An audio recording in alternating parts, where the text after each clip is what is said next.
ஒரு ஊரில் ஒரு ஆள் இருந்தான். அவனுக்கு ஒரே ஒரு மகள். அவளை நல்ல இடத்துல கட்டி கொடுக்கணும்னு ஆசைப்பட்டான். அதுக்காக மாப்பிள்ளை தேடிட்டு இருந்தான். அவன் கொஞ்சம் வசதியான ஆள். அதனால் நிறைய பேர் வந்தாங்க. இருந்தாலும் ஒரு நல்ல குணமுள்ள மாப்பிள்ளையாக இருக்கணும் அவன் எதிர்பார்த்தான்.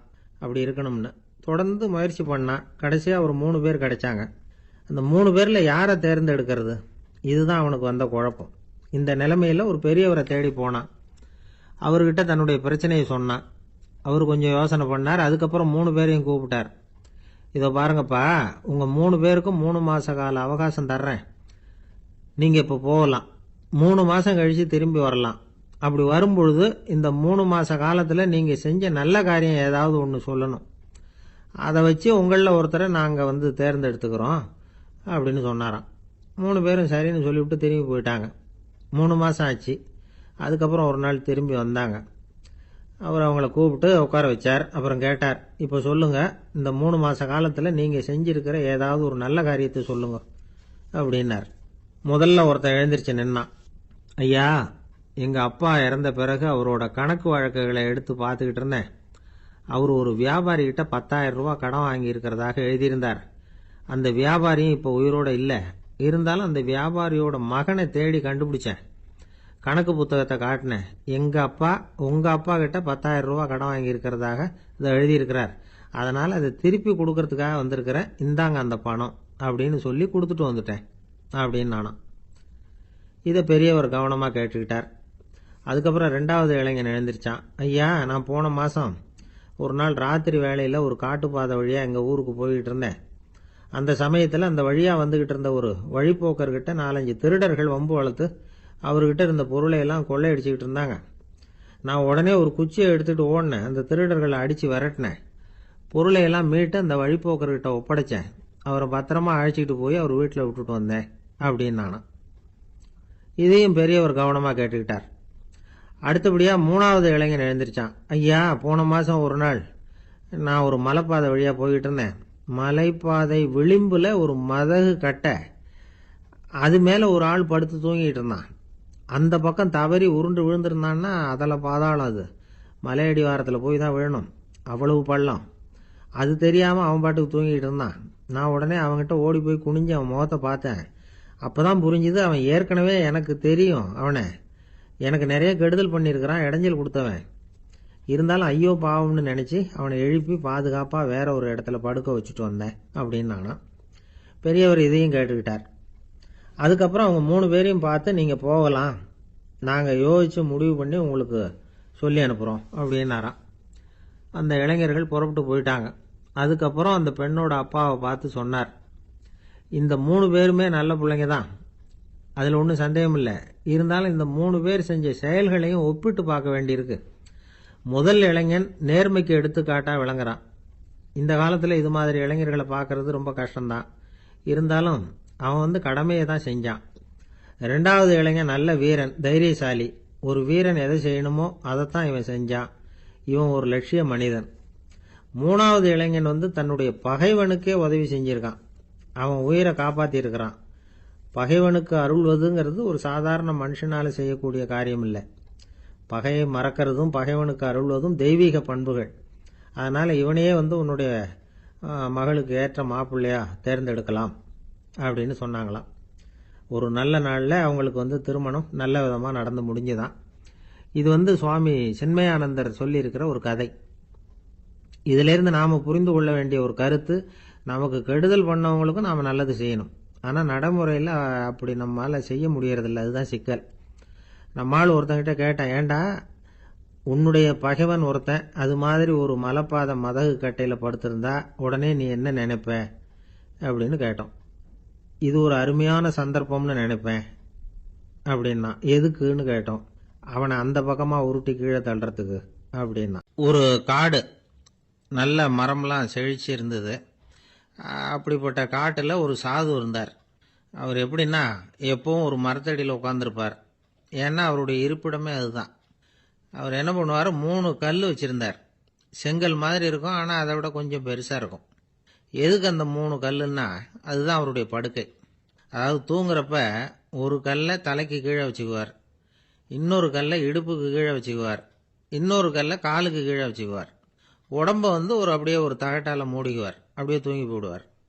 மழை பெய்யுதுன்னு வச்சுங்க, அவர் உடம்பு வந்து 3 கல் மேலே இருக்குதா, அதனால் தண்ணி வந்து அடியில் ஓடி போடும், உடம்பு நனையாது. மேலே தகடு இருக்கிறதுனால மழையும் உடம்புல படாது. அவர் தூக்கமும் கெடாது, நிம்மதியாக தூங்குவார். பகலில் அந்த 3 கல்லையும் ஒரு சேர ஒரு அடுப்பு மாதிரி வச்சு அது மேலே உட்காந்துக்குவார். அதனால் பாம்பு பூச்சி எதுவும் அவரை வந்து தொந்தரவு பண்ணுறதில்ல. அது பாட்டுக்கு நகர்ந்து போயிடும். அவர் பாட்டுக்கு நிம்மதியாக இருப்பார். யாராவது எதையாவது கொண்டுகிட்டு வந்து கொடுத்தா அதை வாங்கி சாப்பிடுவார், அவ்வளவுதான். ஒரு நாள் அந்த நாட்டு அரசன் காட்டுக்கு வேட்டையாட வந்தான். அந்த வழியாக வந்தப்போ இந்த சாது படுத்திருக்கிறத பார்த்தான். பரிதாபப்பட்டான்.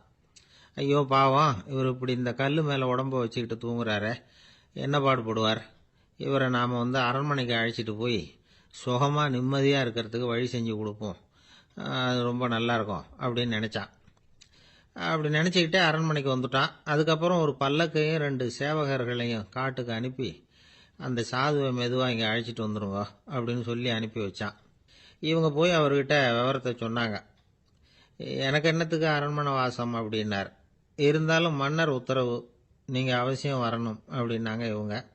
சரின்னு சொல்லிவிட்டு வேறு வழி இல்லாமல் புறப்பட்டார். புறப்படும் பொழுது என்ன பண்ணாருன்னா, மறக்காமல் அந்த 3 கல் ஒரு தகடு அதையும் எடுத்து பல்லக்கில் வச்சுக்கிட்டார். என்னத்துக்கு இதையெல்லாம் எடுத்து வைக்கிறாரு அப்படின்னு சொல்லி அவங்க யோசனை பண்ணாங்க. இருந்தாலும் அதை பற்றி ஒன்றும் கேட்கல. பேசாமல் அவரை அழைச்சிட்டு போய் அரண்மனையில் விட்டுட்டாங்க. அரசன் ஓடி வந்தான், வரவேற்றான், அறுசுவை உணவு படைத்தான். அவர் படுக்கிறதுக்கு தங்க கட்டில், பட்டு மெத்தை, இப்படி எல்லாம் ஏற்பாடு பண்ணி வச்சான். இங்கே படுத்து ஓய்வு எடுத்துங்க அப்படின்னு சொல்லிவிட்டு அவன் பாட்டு போயிட்டான். மறுநாள் காலையில் வந்து பார்க்குறான், சாது படுத்திருக்கிறார். எப்படி தெரியுமா, அந்த பட்டு மெத்தை மேலே 3 கல்லையும் வச்சு வழக்கம் போலவே அது மேலே படுத்திருக்கிறார்.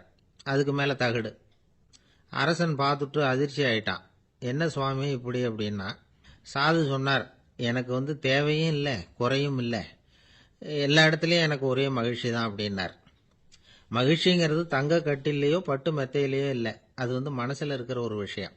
உண்மையான மகிழ்ச்சிக்கு வழி வந்து மனப்பக்குவம் அப்படிங்கிறது அந்த அரசனுக்கு புரிஞ்சுதான். இந்த காலத்தில் ஒரு சாமியார், அவரை தேடி ஒரு சீடன் வந்தான். என்னாச்சு தெரியுமா, சுவாமி எனக்கு நிம்மதி வேணும், அதுக்கு என்ன வழின்னு கேட்டான். சாமியார் நிமிர்ந்து பார்த்தார். அப்புறம் சொன்னார், நீ ஏகப்பட்ட பேர்கிட்ட கடன் வாங்கியிருக்கிற, அதையெல்லாம் திருப்பி கொடுத்தாதான் உனக்கு நிம்மதி கிடைக்கும்னார்.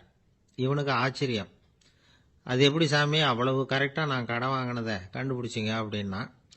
உனக்கு கடன் கொடுத்து சாமியாராக போனதே நான் தான்ப்பா, அதனால தான் இந்த கதிக்கு வந்தேன். என்கிட்டயே வந்து நிம்மதிக்கு வழி கேட்குறிய, அதுதான்டா வேதனை அப்படின்னாராம் அவர். என்னுடைய நண்பர் ஒருத்தர், அவருக்கு ஜாதகத்தில் நம்பிக்கை உண்டு. அவரே ஜோசியமெல்லாம் பார்ப்பார். என்ன சார் இந்த காலத்தில் இதையெல்லாம் நம்பிக்கிட்டு இருக்கீங்களேன்னு கேட்டா, உங்களுக்கு ஒன்றும் தெரியாது சார், இந்த உலகத்தில் ஒவ்வொருத்தரும் அவங்கவுங்க செய்கிற நல்லது கெட்டதுக்கு தகுந்த பலனை அனுபவிச்சே தீரணும்பார். அது மட்டும் இல்லை, ஒருத்தன் செத்துட்டா கூட அவன் செஞ்ச பாவ புண்ணியங்கள் கூடவே போயிட்டு இருக்கோம்பார். அது எப்படி கூட போகும் அப்படின்னு குதர்க்கமாக கேட்டால், அதுக்கு அவர் ஒரு கதை சொன்னார். அது ரொம்ப சுவாரஸ்யமாக இருந்தது. ஒரு ஊரில் ஒருத்தர் இருந்தாராம். அவர் ஜோசியம் பார்க்குறதுல ரொம்ப கெட்டிக்காரரு. ஒருத்தருடைய தலைமுடியை மட்டும் அவர்கிட்ட காட்டினா போதும், அதை மட்டும் பார்த்துட்டு அவருடைய ஜாதகத்தையே சொல்லிவிடுவாராம். அப்பேற்பட்ட திறமை. அந்த ஆள் ஒரு சமயம் கன்னியாகுமரி கடற்கரைக்கு போயிருந்திருக்கிறார். அங்கே கரை ஓரமாக ஒரு மண்டை ஓடு கிடந்திருக்கு. அதை எடுத்து பார்த்துருக்கிறார். அந்த மண்டை ஓட்டை வச்சுக்கிட்டே அதோட ஜாதகத்தை அலசியிருக்கிறார். இந்த மண்டை ஓட்டுக்கு உரிய ஆசாமி வாழ்க்கையில் ரொம்ப கஷ்டப்பட்டுருக்கிறான், நிறைய கஷ்டத்தை அனுபவிச்சிருக்கிறான், அது தாங்க முடியாமல் தான் கடலில் விழுந்து தற்கொலை பண்ணிகிட்டு இருக்கான் அப்படிங்கிறத அவர் கணிச்சுட்டார். இருந்தாலும் இந்த மண்டை ஓடு இன்னமும் அனுபவிக்க வேண்டியது பாக்கி இருக்குது அப்படிங்கிறதையும் அவர் உணர்றார். அது சரி, ஒருத்த வந்து உயிரோடு இருக்கிற வரைக்கும் தானே நல்லது கெட்டதை அனுபவிக்க முடியும், செத்ததுக்கு அப்புறமும் பாக்கி இருக்குன்னா அதை எப்படி அனுபவிக்கிறது. இந்த மண்டை ஓட்டுக்கு இன்னும் கொஞ்சம் பாக்கி இருக்கு அப்படிங்கிறது அவருக்கு புரிஞ்சதே தவிர அதோட அர்த்தம் என்னங்கிறது அவருக்கு சரியாக விளங்கலை. சரி, இதை இன்னும் கொஞ்சம் விவரமாக ஆராய்ச்சி பண்ணி பார்ப்போம் அப்படின்னு நினச்சிக்கிட்டு அதை தன்னுடைய வீட்டுக்கு எடுத்துகிட்டு போயிட்டார். அந்த மண்டை ஓட்டை ஒரு பொட்டியில் வச்சு பூட்டினார். தன்னுடைய தனி அறையில் அதை பத்திரமா வச்சுக்கிட்டார். தினமும் ராத்திரி ஆனதும் தன்னுடைய மனைவியை பார்த்து, நீ போய் பூஜை அறையில் தனியாக படுத்துக்கோ அப்படின்னு சொல்லிவிட்டு இவர் ராத்திரி 12 மணிக்கு பொட்டியை திறந்து பார்ப்பார். மண்டை ஓடு அப்படியே இருந்ததே தவிர இன்னும் கொஞ்சம் பாக்கி இருக்குங்கிறதுக்கு அர்த்தம் அவருக்கு விளங்கலை. அந்த மண்டை ஓட்டுக்கு இன்னும் என்ன பாக்கி இருக்க போகுது. இப்படியே ஒரு 10 நாள் போச்சு. அந்த வீட்டம்மாவுக்கு சந்தேகம் வந்துட்டுது. நம்ம வீட்டுக்காரர் நம்மளை தனியாக ஏன் தூங்க சொல்கிறார் அப்படிங்கிற சந்தேகம். உடனே பக்கத்து வீட்டு அம்மா கிட்ட விஷயத்தை சொல்லியிருக்கிறாங்க. அந்த அம்மா உடனே நீ கவலைப்படாத, நான் கண்டுபிடிச்சி சொல்கிறேன்னு சொல்லிவிட்டாங்களாம். அன்னைக்கு ராத்திரியே ஜன்னல் வழியாக எட்டி பார்த்துருக்குறாங்க. இந்த ஆள் மண்டை ஓட்டை கையில் வச்சுக்கிட்டு அதை திருப்பி திருப்பி அப்படியும் இப்படியும் பார்த்துக்கிட்டு இருந்தது தெரிஞ்சுட்டுது. மறுநாள் காலையில் அவரோட மனைவியை பார்த்தாங்க. ஏம்மா, உன் வீட்டுக்காரருக்கு நீ முதல் மனைவியா 2வது மனைவியா அப்படின்னு கேட்டாங்க. எனக்கு தெரிஞ்ச வரைக்கும் நான் ஒருத்தி தான் அவருடைய மனைவின்னாங்க. அப்படி இல்லை, நீ அவருக்கு 2வது மனைவி. முதல் மனைவியின் மண்டை ஓடு தான் அவர் கையில் இருக்குப்போ, அதை தான் அவர் தினமும் ராத்திரியில் எடுத்து பார்த்துக்கிட்டு இருக்கிறாரு அப்படின்னு விட்டாங்க அந்த அடுத்த வீட்டம்மா. அப்படியா விஷயம்னு சொல்லிவிட்டு கணவன் வீட்டில் இல்லாத நேரமாக பார்த்து அந்த மண்டை ஓட்டை எடுத்து கொண்டாந்து ஒரு உரல்ல போட்டு உலக்கையால் குத்தி நொறுக்க ஆரம்பிச்சுட்டுது அந்த அம்மா. வெளியே போயிருந்த அந்த ஆள் அப்போ தான் உள்ளே நுழைஞ்சார். மண்டை ஓடு உலக்கை கிட்ட குத்து வாங்கிட்டு இருக்கு. அது அனுபவிக்க வேண்டியது இன்னும் கொஞ்சம் பாக்கி இருக்கு அப்படிங்கிறதுக்கான அர்த்தம் எனக்கு இப்போதான் புரிஞ்சுதுன்னாராம் அவர். இந்த கதையிலிருந்து நாம் இன்னொரு நீதியையும் புரிஞ்சுக்கணும். அதாவது நம்ம வீட்டை பற்றி நமக்கு தெரியாததெல்லாம் அடுத்த வீட்டுக்காரங்களுக்கு நல்லா தெரியும். ஒரு அம்மா, அவங்களுக்கு 35 வயசு இருக்கும். குடும்பத்தில் எந்த கஷ்டமும் இல்லை. இருந்தாலும் காரணம் இல்லாமல் பிள்ளைங்க பேரில் கோவப்படுறது, எரிஞ்சு விழுறது அவங்க வழக்கம். பிள்ளைங்க அழும். உடனே அவங்க மனசும் சங்கடப்படும். இன்னொரு அம்மா, நல்ல வேலையில் இருக்கிறவங்க, வாரத்துக்கு ஒரு தடவையாவது தலைவலி வந்துடும். இவங்களுக்கெல்லாம் உடம்புல எந்த கோளாறும் இல்லை, மனசு மட்டும் சரியாக இருக்காது. தூக்க மாத்திரை கையில் வச்சுருப்பாங்க. 30-35 வயசுடைய பெண்களுக்கு சர்வசாதாரணமாக காணப்படுகிற மனக்கோளாறு இது. இதுக்கு பேர் மனவாட்டம், டிப்ரெஷன், மனமடிவு அப்படின்னு சொல்லலாம். இந்த நோய்க்கு அறிகுறி என்ன தெரியுமா? மனசில் வருத்தமான உணர்வு இருக்கும். அடிக்கடி அழலாம் போல தோணும். முன்னால எல்லாம் எந்தெந்த செயலில் ஆர்வம் இருந்ததோ அதெல்லாம் குறைஞ்சிரும், அல்லது சுத்தமாகவே ஆர்வம் இல்லாமல் போயிடும். சில பெண்கள் இளம் வயசில் பக்கத்தில் இருக்கிறவங்க கிட்ட கலகலப்பாக பேசுவாங்க, வீட்டை அலங்கரிக்கிறதுல ஆர்வம் இருக்கும். இப்போ அதுல எல்லாம் ஆர்வம் இல்லாமல் போயிடும். எந்த வேலை செஞ்சாலும் சீக்கிரம் களைப்பு அடைஞ்சுடுறது மாதிரி ஆகிடும். நமக்கு யாருமே உதவியா இல்லை, நம்ம எல்லாரும் கை விட்டுட்டாங்க போல இருக்குதே அப்படிங்கிற உணர்வுலாம் உண்டாகும். தன்னைத்தானே குறை சொல்லிக்குவாங்க. நாம் தப்பு பண்ணிவிட்டோம் போல இருக்குதே அப்படின்னு தோணும். குற்றம் பண்ணிட்டதா நினச்சி கஷ்டப்படுவாங்க. பசி இருக்காது, தூக்கத்தில் தொந்தரவு இருக்கும். அடிக்கடி செத்து போடலாங்கிற உணர்வு வரும். தற்கொலை பண்ணிக்கலாங்கிற எண்ணம் உண்டாகும். சில பேர் தற்கொலை முயற்சியில் கூட ஈடுபடுவாங்க. சில பேருக்கு பலவிதமான உடல் வலிகள் இருக்கும், பலவீனம் இருக்கும், சீக்கிரமாக களைப்படைஞ்சு போடுவாங்க. இதெல்லாம் மனவாட்ட நோய்க்கான தன்மைகள். இந்த மனவாட்டம், அதாவது டிப்ரெஷனை 2 வகையாக பிரிக்கலாமா. ஒன்று தானாக உண்டாக்கிக்கிறது, இன்னொன்று எதிர் விளைவை உண்டு பண்ணுகிற அல்லது நரம்பு சம்பந்தப்பட்ட டிப்ரெஷன். தானாக உண்டாக்கிக்கிற மனவாட்ட நோய் இருக்கு பாருங்க, அதுக்கு ஏதாவது சூழ்நிலை காரணமாக இருக்கலாம், அல்லது இல்லாமலும் போகலாம். மூளையில் டொப்பாமைன் அல்லது செரட்டோனின் இதோட அளவு குறையும் பொழுது இந்த டிப்ரெஷன் உண்டாகுது. இதுக்கு ஓரளவு பிறவி காரணங்கள் கூட இருக்கலாம். குடும்பத்தில் வேற சிலருக்கும் வரலாம். பாதிக்கப்பட்ட பெண்ணை பார்க்கறதுக்கு பலவீனமாக தெரியும், கடுமையான குற்ற உணர்வு இருக்கும், தனியாக இருக்கிறதுக்கு ஆசைப்படுவாங்க, நடு ராத்திரியில் எழுந்திரிச்சு உட்காந்து கஷ்டப்பட்டுக்கிட்டு இருப்பாங்க, கொடூரமான முறையில் தற்கொலை பண்ணிக்க முயற்சி பண்ணுவாங்க, தீ வச்சுக்கிறது, அமிலத்தை குடிக்கிறது, தூக்கில் தொங்குறது. இப்படி தானாக வரவழைச்சிக்கிற மனவாட்ட நோய் மறையக்கூடிய நோய். ஒரு தடவை வந்தால் 3லேருந்து 6 மாதம் வரைக்கும் நீடிக்கும். இடைப்பட்ட காலங்களில் நோயாளி இயல்பாக இருப்பார். எதிர் விளைவை உண்டு பண்ணுகிற அல்லது நரம்பு சம்பந்தப்பட்ட மனவாட்ட நோய் எப்படின்னா, கணவன் மனைவி, மாமியார் மருமகள், இப்படிப்பட்ட உறவு முறை பிரச்சனைகள், தோல்விகள், எரிச்சல்கள், ஆபீஸ் பிரச்சனை, இப்படிப்பட்ட சூழ்நிலையால் உண்டாகிறது. எல்லாத்துக்கும் மருந்து இருக்குது, மார்க்கம் இருக்குது, கவலைப்பட வேண்டியதில்லை, தைரியமாக இருக்கணும். உளவியல் மருத்துவம் இதுக்கு ரொம்ப உபயோகமாக இருக்கும். சில பெண்களை பாருங்கள், அவங்க எதுக்கும் அலட்டிக்கிறது இல்லை. ஒரு அம்மா அப்படிதான் தன்னுடைய கணவனை அழைச்சிக்கிட்டு ஒரு மனநோய் மருத்துவர்கிட்ட வந்தாங்க. டாக்டர், எங்கள் வீட்டுக்காரர் திடீர்னு ஒரு மாதிரி ஆயிட்டார், வித்தியாசமாக நடந்துகிறார், எப்படின்னா, இவர் தன்னையே ஒரு ஒட்டடை குச்சியா நினைச்சுக்கிட்டு இருக்கிறார். அப்படி நினைச்சுக்கிட்டு தன்னுடைய தலையாலேயே வீட்டில் உள்ள ஒட்டடையெல்லாம் தொடச்சிக்கிட்டு இருக்கிறார் அப்படின்னாங்க. எவ்வளவு நாளா அப்படி இருக்குதுன்னு கேட்டார் டாக்டர். ஒரு வாரம் அப்படி இருக்குது அப்படின்னாங்க அந்த அம்மா. அப்படின்னா முன்னாடியே ஏன் அழைச்சிட்டு வரல அப்படின்னு கேட்டார் டாக்டர். வீடு பூரா சுத்தமாகட்டுமேனு பார்த்துக்கிட்டு இருந்தேன் டாக்டர் அப்படின்னாங்களாம் அந்த அம்மா. நம்பிக்கை இல்லைன்னா இந்த உலகத்தில் நாம் நடமாடவே முடியாது. அவநம்பிக்கையோடு இருந்துக்கிட்டு இருந்தா என்னைக்கும் அவஸ்தை தான். நாம் நம்புறது நடக்குதோ இல்லையோ அது வேற விஷயம். ஆனால் எதையும் நம்பி தான் நாம் அடி வைக்க வேண்டியிருக்கு. வேற ஒன்றும் வேணாம், ஒரு லாட்ரி சீட்டு வாங்குறோம், அது எங்கே நமக்கு விழப்போகுது அப்படிங்கிற அவநம்பிக்கையோடவா வாங்குறோம்? பரிசு நமக்கு தான் அப்படிங்கிற நம்பிக்கை உள்ளூர இருக்கிறதுனால தான் அதை வாங்குறோம். இருந்தாலும் முடிவு வேற மாதிரி ஆயிடுது. அதுக்காக மனசு சோர்ந்து போறதில்ல, அடுத்த மாசமும் சீட்டு வாங்குறோம். இந்த நம்பிக்கை தான் மனித வாழ்க்கைக்கு ஆதாரம். ஒரு கடையில் போய் டீ சாப்பிட்றீங்க, அந்த டீ நல்ல டீ தானா, அதில் விஷம் கலந்துருக்குமா அப்படிங்கிற சந்தேகம் வந்துட்டுதுன்னு வச்சுங்க.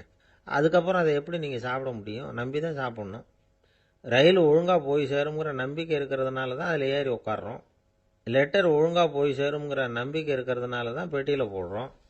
சரி, நம்ம கதையெல்லாம் நம்மளோட இருக்கட்டும். மனித நம்பிக்கை எந்த அளவுக்கு உறுதியாகவும் அறிவுபூர்வமாகவும் இருக்கணுங்கிறதுக்கு அலெக்சாண்டர் வாழ்க்கையில் நடந்த ஒரு சம்பவத்தை உதாரணமாக சொல்லலாம். இந்த உலகத்தையே ஜெயிக்கணும்னு புறப்பட்டார் அலெக்சாண்டர். ஒரு கட்டத்தில் அவர் சிட்னஸ் நதி கரைக்கு சேர்ந்தார். அந்த சமயத்தில் அவருக்கு கடுமையான நோய் வந்துட்டுது. அவர் கூடவே வந்திருந்த கிரேக்க வைத்தியர்கள் என்னென்னமோ முயற்சியெல்லாம் பண்ணி பார்த்தாங்க. இருந்தாலும் அலெக்சாண்டருக்கு வந்திருக்கிறது என்ன நோய்ங்கிறத அவங்களால கண்டுபிடிக்க முடியல. ஏன்னா அந்த பகுதியில் உள்ளவங்களுக்கு மட்டுமே அதிகமாக வரக்கூடிய ஒரு வினோதமான நோயாக இருந்தது அது. ஆனால் அவர் இருக்கிற இடம் எதிரியோட இடம், பாரசீக மன்னனோட ஆளுகைக்கு உட்பட்ட இடம். என்ன பண்ணுறது அப்படின்னு எல்லாரும் யோசனை பண்ணாங்க. பாரசீக மன்னனோட அரண்மனையில் இருக்கிற வைத்தியர் வந்தால் இந்த நோயை குணப்படுத்தி விடுவார் அப்படின்னு சொன்னாங்க. இருந்தாலும் எதிரியோட நாட்டில் இருக்கிற வைத்தியரை கூப்பிட்டு எப்படி நம்பி வைத்தியம் பார்க்க சொல்கிறது அப்படின்னு சொல்லி எல்லாரும் தயங்கினாங்க. ஆனால் அலெக்சாண்டர் தயங்கலை. பரவாயில்ல, அழைச்சிட்டு வாங்கன்னு விட்டார். உடனே அவரை போய் அழைச்சிட்டு வந்துட்டாங்க. அவர் வந்தார். அலெக்சாண்டர் உடம்பை பரிசோதனை பண்ணி பார்த்தார். சரி, இதை குணப்படுத்தி விடலாம், பயப்பட வேண்டியதில்லை. ஆனால் இதுக்கு ஒரு மூலிகை ரசம் தயார் பண்ணி கொடுக்கணும். நான் போய் அதை தயார் பண்ணிட்டு 2 நாளில் திரும்பி வந்துடுறேன் அப்படின்னு சொல்லிவிட்டு போனார் அந்த வைத்தியர். அதே மாதிரி 2 நாளில் திரும்பி வந்தார் மூலிகை ரசத்தோட. இதுக்கு இடையில அலெக்சாண்டரோட தளபதிகளில் ஒருத்தர் ரகசியமாக ஒரு எச்சரிக்கை கடிதம் கொடுத்து அனுப்பியிருக்கிறான். அதை வாங்கி என்ன விஷயம்னு பார்த்தார். இப்போ உங்ககிட்ட வந்திருக்கிற எதிரி நாட்டு வைத்தியரை நம்பாதீங்க, அவன் கொண்டுகிட்டு வந்திருக்கிற மூலிகை ரசத்தில் விஷம் கலந்துருக்குது அப்படின்னு அதில் எழுதியிருக்கு. அதை பார்த்தார் அலெக்சாண்டர். இருந்தாலும் கொஞ்சம் கூட அலட்டிக்கல. வைத்தியர் கொடுத்த மருந்தை வாங்கி கடகடன்னு குடிச்சுட்டார். குடிச்சுட்டு அதுக்கப்புறம் அந்த கடிதத்தில் இருந்த விஷயத்தை அந்த வைத்தியர்கிட்ட சொன்னார். வைத்தியர் தகைச்சு போயிட்டார். தன் மேலே அலெக்சாண்டர் வச்சிருக்கிற நம்பிக்கையை பார்த்து அவருக்கு ரொம்ப வியப்பு. வைத்தியர் உண்மையிலேயே நல்ல மருந்து தான் கொண்டுட்டு கொடுத்துருக்கிறார், அதில் விஷம்லாம் எதுவும் கலக்கலை. அதுக்கப்புறம் அலெக்சாண்டர் அந்த வைத்தியரை பார்த்து சொன்னாராம், நம்பிக்கைங்கிற அச்சாணியை ஆதாரமாக வச்சுக்கிட்டு தான் இந்த உலகம் சுற்றிக்கிட்டு இருக்குது. எனக்கு எதிரியாக இருந்தாலும் பாரசீக மன்னர் ரொம்ப பெரியவர். அப்பேற்பட்ட மன்னருடைய அரண்மனை வைத்தியர் தொழில் நேர்மை இல்லாதவராக இருக்க முடியாது, இருக்க மாட்டார். அப்படி இருந்தால் அவரை அரண்மனை வைத்தியராக வச்சிருக்கவே மாட்டாங்க அப்படின்னு நம்பினேன். என்னுடைய நம்பிக்கை வீண் போகலை அப்படின்னாராம். இதுதான் மானுட நம்பிக்கைங்கிறது. இந்த காலத்துலேயும் இது மாதிரி இந்த மானுட நம்பிக்கையை ரொம்பவும் சாமர்த்தியமாக கையாளுகிற கெட்டிக்காரங்க சில பேர் இருக்கிறாங்க. ஒரு இந்த காலத்து குரு, அவருக்கு ஒரு சிஷ்யன். குரு முன்னாடி அந்த சிஷ்யன் ரொம்ப பணிவாக நின்று, குருவே, உங்கள் கையால் விஷத்தை கொடுத்தாலும் அதை வாங்கி மடமடன்னு குடிச்சிருவேன் அப்படின்னா. உன்னுடைய குரு பக்தியை மெச்சினேன் அப்படின்னார் குரு. அதுக்கு அந்த சிஷ்யன், அப்படி இல்லை குருவே, உங்ககிட்ட சிஷ்யனாக இருக்கிறத விட உங்கள் கையால் விஷத்தை வாங்கி குடிச்சு விடுறது ரொம்ப நல்லது, அதனால தான் அப்படி சொன்னேன் அப்படின்னா. ஒரு காடு, அங்கே புத்தர் அவர் பாட்டுக்கு நடந்து போய்கிட்டே இருக்கிறார். அவருக்கு பின்னாடி ஒரு குரங்கு, அதுவும் தொடர்ந்து வந்துக்கிட்டே இருக்குது. புத்தர் திரும்பி பார்த்தார். குரங்கு அப்படியே குதித்து உயர எழும்பி ஒரு கிளையில் போய் உக்காந்துது. ஏன் இப்படி பண்ணுறேன்னு கேட்டார் புத்தர். என்னை சாதாரணமாக நினைக்க வேணாம், நான் மகாமந்தி, என்னால் எல்லாம் முடியும், முடியாதுங்கிற வார்த்தையே என்னுடைய அகராதியில் கிடையாது. என்ன வேணும்னாலும் செய்வேன் அப்படின்னுது. அப்படின்னா ஒரு பந்தயம் வச்சுக்கலாமான்னாரு இவர். வச்சுக்கலாமேன்னுது. வேற ஒன்றும் இல்லை, இப்போ நீ மேலே எழும்பி அந்த கிளையில் உட்காந்தது மாதிரி அங்கேருந்து தாவி என் உள்ளங்கையில் வந்து உட்காரணும், அவ்வளவுதான் அப்படின்னார். அப்படி உட்காந்துட்டா என்ன பரிசு அப்படின்னு கேட்டது அது. சொர்க்கத்தில் இருக்கிற மாமன்னன் மரகத சக்கரவர்த்தியை என்னோட வந்து இருக்கும்படியாக கூப்பிட்டுக்கிறேன்.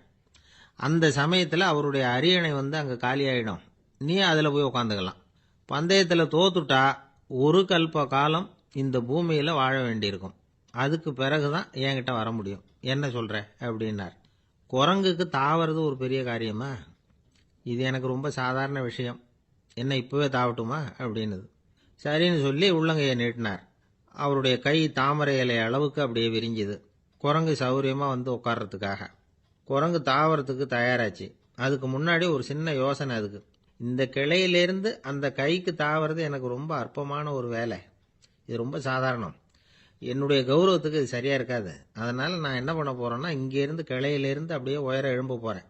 எழும்பி மேல் உலகம் போய் அங்கே ஒரு சுற்றிவிட்டு அதுக்கப்புறம் அங்கேருந்து நேராக வந்து இந்த கையில் உட்கார போகிறேன் அப்படின்னு நினச்சிது.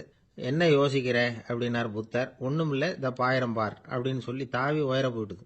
கொஞ்ச நேரத்தில் வான உலகத்துக்கே போய் சேர்ந்துட்டுது. அங்கே போய் பார்த்தா அங்கே ஒரு 5 பளிங்கு தூண்கள் இளம் சிவப்பு நிறத்தில் நின்றுக்கிட்டு இருக்குது. குரங்கு நினச்சிக்கிட்டது, புத்தர்கிட்ட போய் இந்த பளிங்கு தூண்களை பார்த்தோம்னு சொன்னால் அப்படியே திகைச்சு போயிடுவார், இந்த தூணில் ஏதாவது அடையாளம் செஞ்சுட்டு போகணும் அப்படின்னு அந்த இடத்துல மிதந்துக்கிட்டே நினச்சிது. உடனே ஒரு தூணில் எழுதிச்சு. என்ன எழுதிச்சுன்னா, ஒரு மகா ஞானி இங்கே வந்துட்டு போகிறார் அப்படின்னு எழுதிச்சு. எழுதிவிட்டு அப்படியே கீழே தாவி வந்து புத்தரோட உள்ளங்கையில் உட்காந்துது. எப்படி பார்த்தீங்களா என்னுடைய வேலை? வான உலகத்துக்கே போய் அங்கே இருக்கிற 5 பளிங்கு தூண்களை பார்த்துட்டு அதில் நான் வந்த விவரத்தை எழுதி வச்சுட்டு அதுக்கப்புறம் இங்கே வந்திருக்கிறேன் அப்படின்னுது ரொம்ப பெருமையாக. அப்படியா அப்படின்னார் புத்தர். ஆமாம், சந்தேகமாக இருந்தால் வாங்க, அழைச்சிட்டு போய் காட்டுறேன் அப்படின்னுது அந்த குரங்கு. அதுக்கு தேவையில்லை, அப்படியே கொஞ்சம் கீழே குனிஞ்சு பார் தெரியும் அப்படின்னார் புத்தர். அங்கே பார்த்தா புத்தரோட உள்ளங்கை தெரிஞ்சுது. நல்லா உத்து பார்த்துது. அவரோட ஒரு விரல்ல அது எழுதிய வாசகம் தெரிஞ்சுது. குரங்கு யோசனை பண்ணிச்சு, அப்படின்னா வானத்தில் நான் பார்த்தது புத்தரோட விரல்களா அப்படின்னு யோசிச்சுது. இதை புரிஞ்சுக்கிட்ட உடனே அந்த குரங்கோட கர்வம் அழிஞ்சு போச்சான். நம்ம மனசு தான் இந்த குரங்கு. மனம்ங்கிறதும் ஆணவம்ங்கிறதும் ஒரு நாணயத்தின் 2 பக்கங்கள். மனம் உள்ளவரை ஆணவமும் இருக்கும். மனம் அழிஞ்சாதான் ஆணவம் அழியும். மனம் அழிய வேண்டும் அப்படின்னு பெரியவங்க சொல்றது இந்த அர்த்தத்தில் தான். நம்ம ஆளுங்க சவால் விடுறதெல்லாம் வேற மாதிரி. ஒருத்தன் ஒரு வாய்க்காலை தாண்டுறேன்னு பந்தயம் கட்டி தாண்ட முடியாமல் வாய்க்காலில் விழுந்து காலை உடச்சிக்கிட்டு கட்டு போட்டுக்கிட்டு வந்தான். ஏண்டா அப்படின்னு கேட்டாங்க. நான் பந்தயம் கட்டின நேரம் சரியில்லை அப்படின்னா. எப்படிறான்னு கேட்டிருக்காங்க. வாய்க்காலில் தண்ணி இருக்கிற நேரமாக பார்த்து பந்தயம் கட்டியிருக்கணும் அப்படின்னானா. ரொம்ப நாளைக்கு முன்னாடி ஒரு நாள் கோவலன் நாடகம் நடந்தது. எங்கள் மதுரையில் நடந்தது. அதில் ஒரு முக்கியமான கட்டம். கண்ணகி கிட்ட சிலம்பை வாங்கிக்கிட்டு அதை விற்கிறதுக்காக மதுரை நகருக்கு புறப்படுறான் கோவலன். அந்த சமயத்தில் கண்ணகி பாடுற மாதிரி ஒரு நாடக பாடல். நாடக ஆசிரியர் எழுதினது. அது என்ன பாட்டுன்னா, மா பாவியோர் கூடி வாழும் மதுரைக்கு மன்னா போகாதீர் என்று அப்படின்னு ஆரம்பிக்கும் அந்த பாட்டு. இதுதான் அந்த பாட்டு. இதை கண்ணகி வந்து மேடையில் பாடின உடனே கூட்டத்தில் சலசலப்பு. நம்ம ஊர்லேயே வந்து நமக்கு முன்னாடியே நின்றுக்கிட்டு மா பாவியோர் கூடி வாழும் மதுரை அப்படின்னு சொல்கிறாங்களே, என்ன தைரியம் அப்படின்னு எல்லாம் குழப்பம் பண்ண ஆரம்பிச்சிட்டாங்க. மக்கள் சத்தம் போட ஆரம்பிச்சிட்டாங்க. எதிர்ப்பு குரல் அது பாட்டுக்கு வர வர அதிகமாக போட்டுது. கொண்டுகிட்டு வா அந்த நாடக ஆசிரியரை, எழுதுனது யார் அப்படின்னு ஒரே சத்தம், கூச்சல். வேற வழி இல்லை. மெதுவாக மேடைக்கு வந்தார் அந்த நாடக ஆசிரியர். 4 பக்கத்திலிருந்தும் கேள்வி கணைகள்.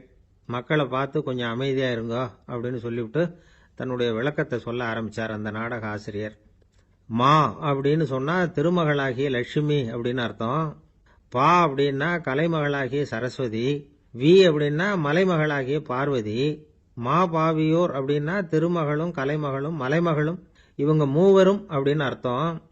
இந்த 3 பேரும் வாழ்கின்ற மதுரை புனிதம் நிறைந்தது, சகல செல்வங்களும் நிறைஞ்சது. அப்படிப்பட்ட ஊரில் நான் வந்து அணிந்து கொள்ளும் இந்த சாதாரண சிலம்பை யார் வந்து வாங்கிக்குவாங்க அப்படிங்கிற எண்ணத்தோடு தான் கண்ணகி அப்படி சொல்கிறா. அதை நினச்சி தான் நான் எழுதினேன். ஆகவே மதுரையை வந்து ரொம்ப சிரமப்படுத்தணும், ரொம்ப மோசமாக எழுதணும் அப்படிங்கிற எண்ணம்லாம் எனக்கு கிடையாது. பெருமைப்படுத்தணும்னு நினச்சி தான் அப்படி எழுதினேன் அப்படின்னு விளக்கம் கொடுத்தாராம். இந்த விளக்கத்தை கேட்டதும் எல்லாரும் ரொம்ப சமாதானம் ஆயிட்டாங்களாம். இப்படி விளக்கம் கொடுத்த அந்த நாடக ஆசிரியர் யார் தெரியுமா? அவர் தான் தமிழ் நாடக உலகின் முதல் ஆசான் சங்கரதாஸ் சுவாமிகள். அவருக்கு நகைச்சுவை உணர்வும் அதிகம். 1920ஆம் ஆண்டு திருநெல்வேலியில் அவர் தங்கியிருக்கிறார் நாடகம் நடத்துறதுக்காக. அவர் தங்கியிருந்த வீட்டில் கொசு மூட்டை பூச்சி அதிகமாக இருந்திருக்கு. அவரால் தூங்கவே முடியல. அவர் அனுபவித்த தொல்லைகள் ஒரு பாட்டாக உருவாச்சு. வேடிக்கையாக ஒரு பாட்டு எழுதினாராம். மூட்டையும் கொசுவும் ஒரு வீட்டிலே மீட்டிங் போட்டால் முன்னே நிற்க யாரால் முடியும்? கொசு மோகன ராகம் போல சத்தம் போட்டு முன்னே நின்று செய்திடும் யுத்தம். இதை மறுநாள் நாடகத்தில் கோமாளி வேஷம் போட்ட ஒரு சிறுவனை விட்டு பாட வச்சிருக்காரு. எல்லாரும் சிரிச்சு ரசிச்சாங்களாம். சங்கரதாஸ் சுவாமிகள் கல்யாணமே பண்ணிக்கல, துறவி மாதிரியே வாழ்ந்திருக்கார். தமிழ் நாடக கலைக்கு தன்னையே அர்ப்பணம் பண்ணிட்டவர் அவர். 1922 நவம்பர் மாசத்துல ஒரு நாள் புதுச்சேரியில் அவர் வாழ்க்கை முடிஞ்சுது. அப்போ அவருக்கு வயசு 55.